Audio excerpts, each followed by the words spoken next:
kulanti waxaan daawada ku soo wada jira Kenya Wali waan jira maanta waxaanu qaadan doonaa sida wax walba ama sawir kasta looga reebo background-ka adigoo isticmaalaya Adobe Photoshop. Roll the intro.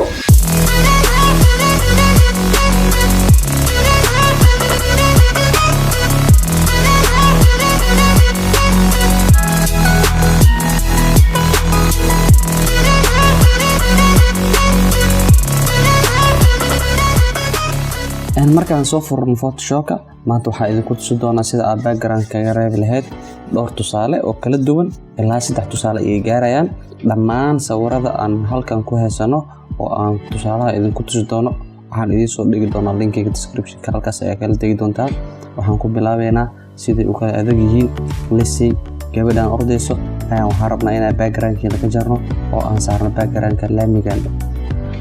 ugu horreyn waxaan sameynaynaa waxaa jirta dhowr siyaabood oo background-ka looga jaro sawirka marka aad joogto Photoshop tusaale sawirkan waxaan isticmaaleynaa trick cusub ugu horreyn sawirka blend mode-kiisa ayaa bedeleynaa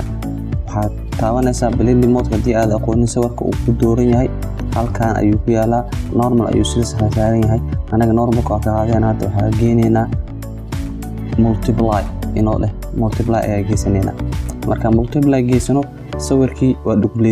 duplicate gareynayna anagoo sameynayna control G anagoo dhaheen waa kaas waynu duplicate gareysmay oo kana layer 1 layer 2 copy-giisa marka layer 2 copy-giisa ayaa waxa hadana sameyn doonaa blend mode-kiisa bedelayna waxa ku celinaynaa normal okay hada qayb kamid ah hooshi kaga jar leen background-ka sawirkan waa soo fulnay hadana waxa tagaynaa inaan sawirka select gareyno waxaa jirta tools far badan oo lagu select gareeyo sawirka marka joogto Photoshop-ka tusaale ahaan feature-ka ugu fiican hadda lagu soo kordhiyay Photoshop 2020 update-ka ugu dambeeyay wuxuu ahaa update-kii September 2019 object selection inuu qofka select hal mar ku wada saaro oo aad drag gareysid balse anaga hadda waxaan isticmaaleynaa Magic Wand tool Magic Wand tool ay soo dooranaysaa click ayaa ku siinaysaa background-ka cadaan waa kaas wuxuu ku qabtay good start bilow fiican ayuu ku sameeyay marka wax yar ayaa ka qaldan intaas yar adiga ayaa dhamaystiranaya right click inoo dhaw waxaan ku duleeynaa selection tool-ka waxaan ka sii dooranaynaa quick selection tool si aan u saxno quick selection tool marka aan soo doornay uu yar yahay maxallahay quick selection-ka marka waxaan ku weyneynaynaa right bracket-ka midig iyo left bracket-na waa laga yareeyaa right bracket-ka waa ku weyneynaysaa left bracket-kana waa ku yareynaysaa okay meelahan ka qaldan ayaa saxayna anaga hadda soo dhaweyso adigoo dhahay control plus zoom waaye inaad ku soo dhaweysid sawirka right bracket-ka waa ka yareynaysaa left bracket-kana waa ka weyneynaysaa meelihii kaa qaldamay keliya saxo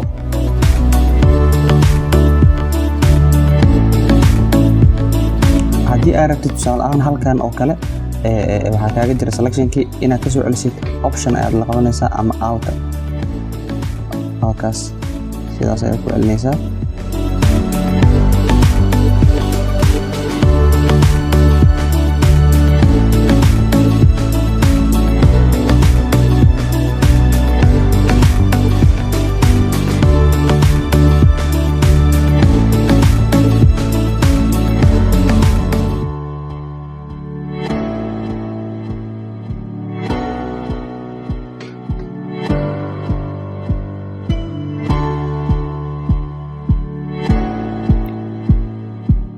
marka aad soo background-ka soo select gareysatid waxa sameynaynaa alt aad qabanaysaa asigoo ku dooranaya sawirka aad select gareeyay mask icon-ka aad taabanaysaa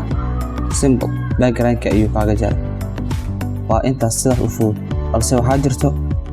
meelo yar oo cadaankii ku dhaafay meelahaas yar waxaad ku bixin kartaa brush tool-ka aad soo dooranaysaa adigoo B taabanaya ama halkan ayuu yaalaa brush tool-ka marka soo dooratid hardness-kiisa waxaad ka dhigaysaa 0 show inuu hardness zero ku yahay waxaad hubisaa inaad joogtid maxallahay mask layer mask-ga inaad joogtid kadib muuska iska yareey maxallahay brush-ka size-kiisa adigoo bracket-ka sida hadda kugu soo sheegaba left bracket iyo right bracket ka yareynaya ama ka weyneynaya kadib meelihii cadcadka ayaad ka tiraysaa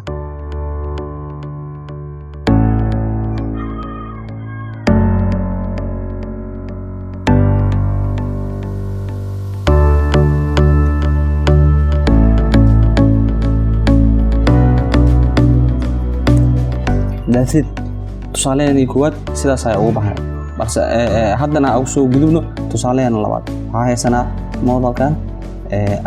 waxaan rabnaa inaan saaro backgroundkaas ugu horeyn waxaan sameynaysaa isla processka hadda aan soo mareenay sawirka blend mode-kiisa ayaad bedelaysaa waxaad ku bedelaysaa dark light ama multiply midka aad rabtid okay markaa bedelno duplicate ayaa dhahayna anagoo taabanaya Ctrl J markaa duplicate gareeno waa kana layer 1 copy-giisa ayaa waxaad tagaysaa blend mode-kiisa normal ayaad ku celinaysaa markaa normal ku celisid haddana selection toolka waxaa kasoo dooranayna magic tool waa processka hadda amarnaa kale kadib siga ku select gareenayo kaliya waxaad iska fiirinaysaa meelaha uu selection ka baxay adigoo oo soo dhaweynayo oo leh control plus plus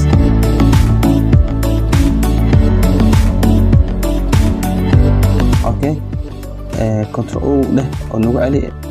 kadib waxaan sameynaynaa sidii hadda oo kale alt ayaad qabanaysaa mask icon-ka ayaad kala siinaysaa marka aad sawirka select gareysid background-ka uu kaaga jaray laakiin waxaa jirto cadcadaad yar uu ku reebay geesaha tinta brush tool ayaa soo qaadanaysaa hadana brush tool markaa soo qaadatid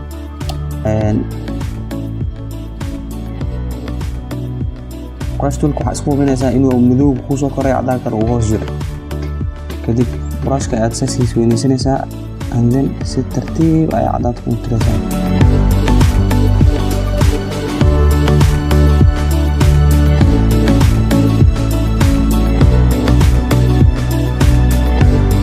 cadaan dhan aad ku aragtid sidaan ayaad u tiraysaa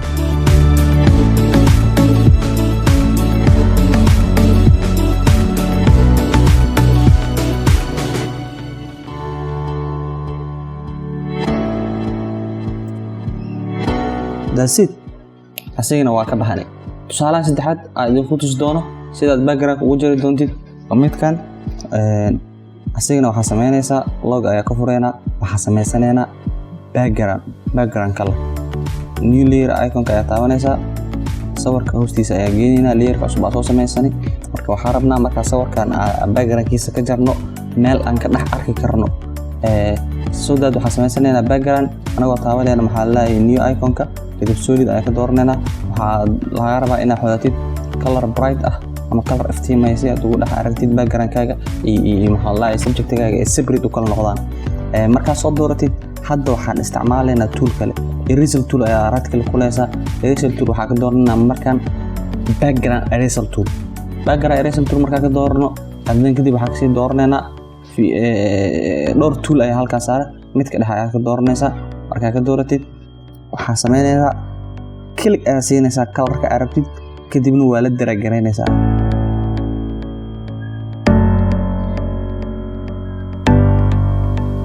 haddana waxaad bilaabaysaa inaad processka isku wadid ilaa background-ka aad ka dhammaysid colorkiisa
that's it